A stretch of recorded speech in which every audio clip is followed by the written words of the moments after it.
Hello and welcome to Cheshire Audio. Now it's review time again. The review of the Atoll CD player went down very well. I seem to be getting a lot of views on that actually.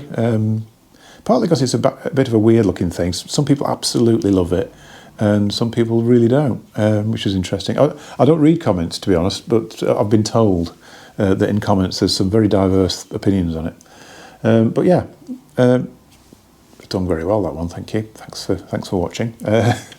Yeah, today I've got a pair of neat. My mind's gone completely. I've got a pair of neat Elite classics which I've been listening to, and yeah, I'll talk about my findings later on, because what I'll do is, but first I want to talk about them as a model. Then we'll have a little look around, and then we'll talk about my findings. Sort of, let's keep things structured rather than just randomly talking. You'll probably remember I did do a review of the Petite Classic, which I absolutely loved. I mean, the Petite Classic was a reworking of the iconic Petite of the 90s, which went through a few sort of changes over the years, and then it was discontinued, and then they decided to bring it back as a sort of a 30th anniversary treat, really, and it turned out really, really well for them. The Elite it's kind of followed a similar path, and I think it's various versions of it. The last version was the SC, and then it was discontinued in about 2016, kind of testing myself now. So it's not like it's a retro reconstruction or anything like that. It's not like the Mission 770s and the Wolfdale Dovedales and all this sort of thing. It's a fairly recent speaker anyway. It's just they've decided to go back and revisit it. It's very interesting actually. What it isn't is just a floor standing version of a Petite, which is a good thing, because an awful lot of manufacturers will take a really good floor stand mount speaker and try and make it more domestically acceptable, because generally people don't like a little speaker on a stand in the front room. It's difficult to match into furniture. It always looks a bit hi-fi studio-ish, so a big bit of veneer down to the floor, it tends to blend in better. So that seems to be the way the market heads generally, because they're easy to sell. I think that's the basic reason for it. But generally the stand mount version sounds better, because you haven't got the big cabinet rattling around. You haven't, what you sort of gain in bass extension, you lose in definition. Quite often lose definition in mid-band and that sort of thing. The Elite isn't like that. The Elite is a dedicated speaker built as a unique thing. It's the relationship with the Petite is actually minimal, really. Even though there is a very strong family resemblance, it has got a minimal sort of crossover at all. And on that note, what we'll do, let's have a look around the menu first, go through some distinct differences, and yeah, okay, let's have a look. So yeah, I've had them set up in the top den room. They need a bit more space than Petites, I'll say that. Because they've got a bit more extension, I've found the sort of sweet spot in here was sort of 2.5 feet out from the wall, really. I mean, there's a bit of a cavity behind there, so it's sort of, you get a bit of a false impression, because we've got a cavity at that side and then a space at that side. But weirdly, this room does seem to balance. It's partly because I've damped all this side with old Murakami books and things. It seems to work quite well. It doesn't feel unbalanced at all. But yeah, you can sort of see they do need to sit out a little bit. I think probably in rooms with different acoustics, you might get away with having them a bit closer in. The Petite was much easier in that respect in here, because it doesn't have quite the same extension. It's usually the bass extension that causes the issues with rooms, usually anyway. Used in my listening sessions just one setup really, P10 with Petite, Aria phono stage and Elicit, and I put the Elicit on partly because they're not that efficient, these really. They're about 85, 86 dB, I think, something like that.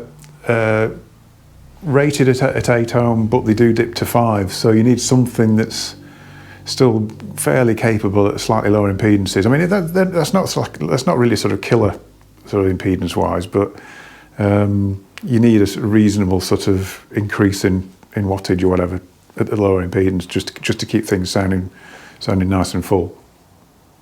Drive unit wise, we've still got the sort of carry across from the Petite. We've still got the Air Motion Transformer treble unit, the ribbon, which is a really good unit. It doesn't seem to suffer from the odd dispersion characteristics you get on a lot of ribbons.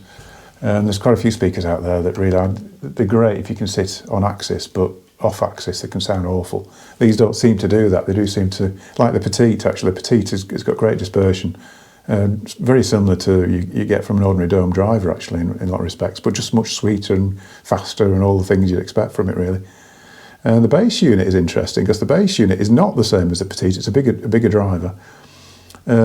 It's called I think it's their own driver. It's called the R3, I think it's called. Which is dope paper cone, which is a good thing because I like paper cone. And it's also used in the Ultimatum series, which is their top range. So their high-end drivers used here. So you're getting a lot for the money, really. And on the back panel, there's not a lot, actually. There's tiny little port. So there's two ports on these, the big major port on the bottom, little port. This is the same as the Petite from memory. And then we've got decent quality connectors on the back, single wire. So they'll take 4mm and they'll unscrew to take spade as well, which is useful, or bare wire, if you want to risk it. Main thing about these is they're extremely slim front to back. There's a definite sort of trend nowadays to have a narrow speaker that way and a lot of depth this way. And just to sort of try and show that a bit better, just put a CD on top of, just to show. It's not a big cabinet at all. It's really quite compact. I mean, actually, Neat do say that you can move these close into a wall, and I think this room's a bit quirky. Most things need to be out from the wall in here, so I wouldn't be misled by this. You're not going to have to move them 2 or 3 feet out in your room particularly.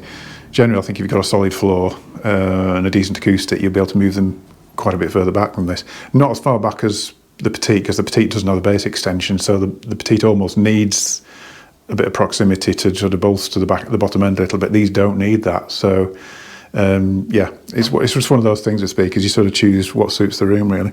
Anyway, what did it sound like? I'm going to have a sit down and we'll have a chat about it.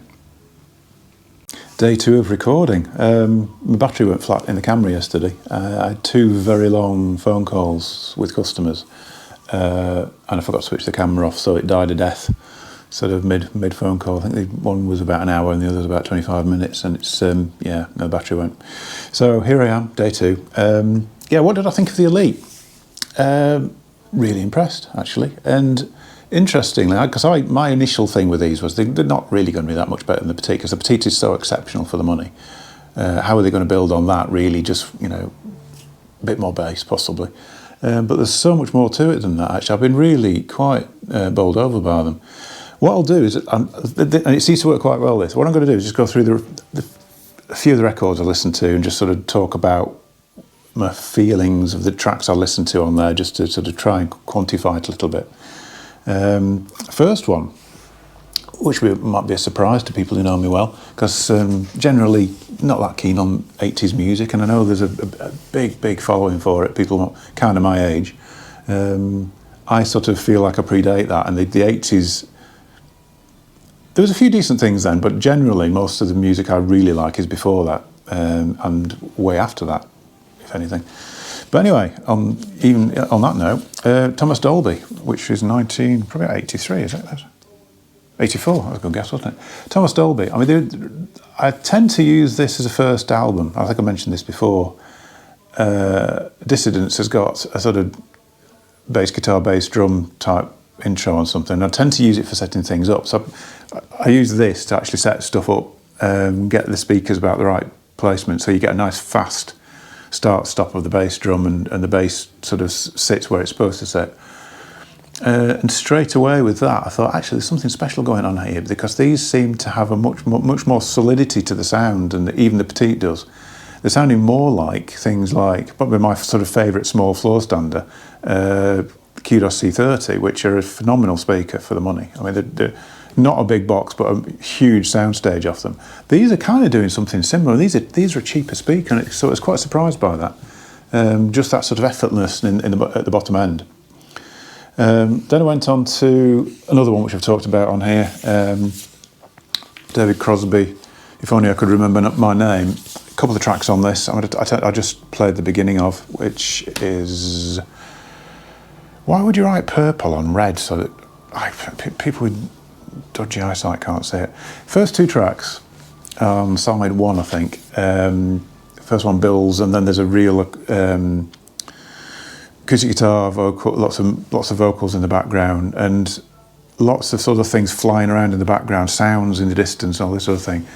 And imagery-wise, they cope really well with this. It was this sudden sort of expansive sound that the systems don't always pick up with that album. It's there's somebody on the mixing desk is messing around with the phase a little bit, and things sort of come from the distance and sit right over there, and there's vocals dotted around, all this sort of thing. Handle that really, really well.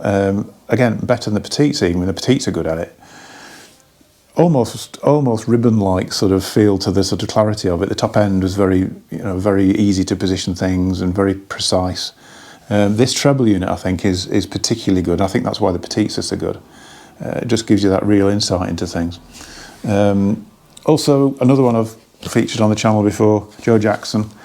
That was shockingly good, actually. I don't think I've heard, in this room, I don't think I've heard this album sound as good as it did yesterday and the day before when I was listening in here.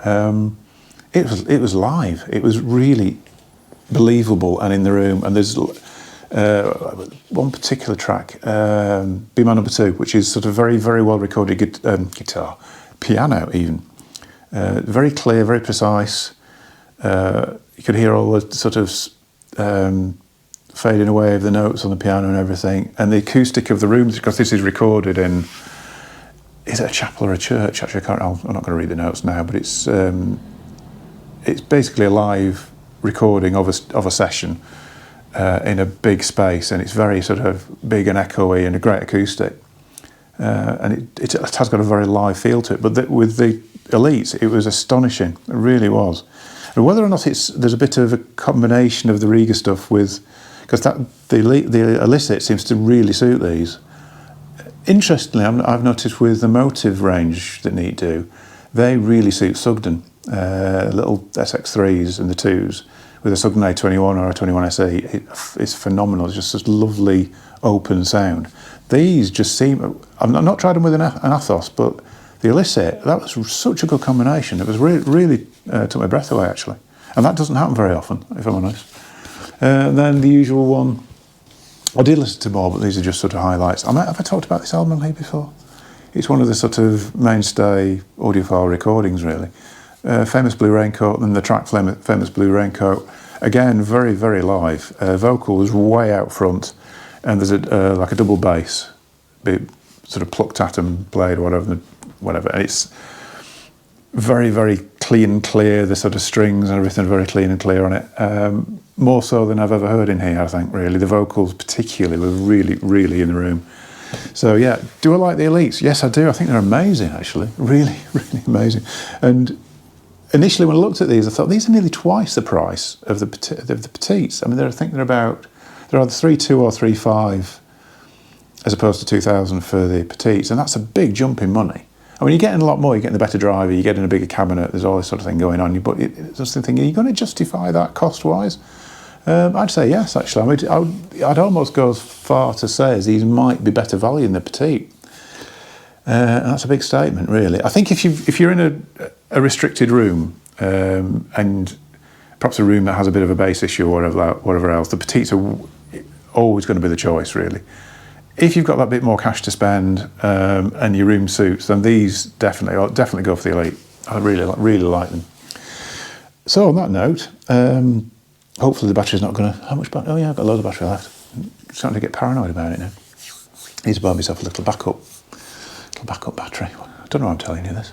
Anyway, thanks for watching. Don't forget to subscribe and give me a like if you do like.